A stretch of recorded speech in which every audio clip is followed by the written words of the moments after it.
बालनजीलाई अप्ठ्यारोमा पार्ने सरकार ढाल्ने र रविजी एकपटक प्रधानमन्त्री बन्ने उनको जुन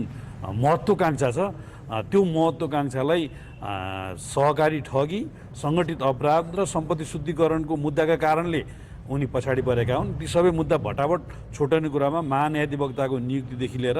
अदालतलाई न्यायपालिका र कार्यपालिकाको दबावमा राख्नेदेखि लिएर शक्ति प्रतिकरण सिद्धान्तलाई उल्लङ्घन गर्ने सबै हरकतहरू उहाँले गर्नुभएकै छ। जब रविजी अब प्रधानमन्त्री बन्न सक्ने एउटा वातावरण बन्छ त्यस पछाडि मलाई लाग्छ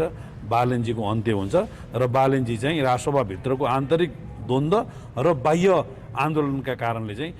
कार्तिकभन्दा उता बालनजीको सरकार बन्दैन र अझ जटिल एउटा जियोलोजिकल पोलिटिक्सको एउटा स्ट्राटेजीभित्र यिनले चाहिँ नि एउटा काँचो धामी भन्छ गाउँघरतिर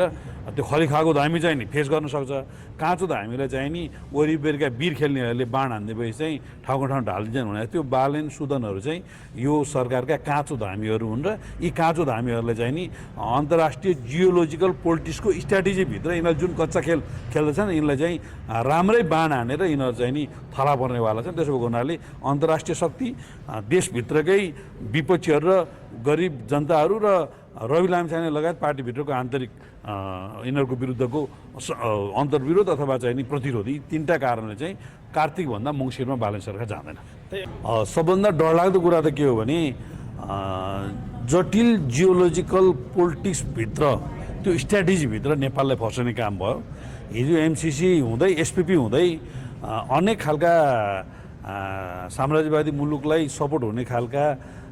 एउटा सैन्य गठबन्धन र सैन्य गतिविधिमा संलग्न हुने खालका सम्झौताहरू हुने खालका कुराहरू आइरहेको छन्।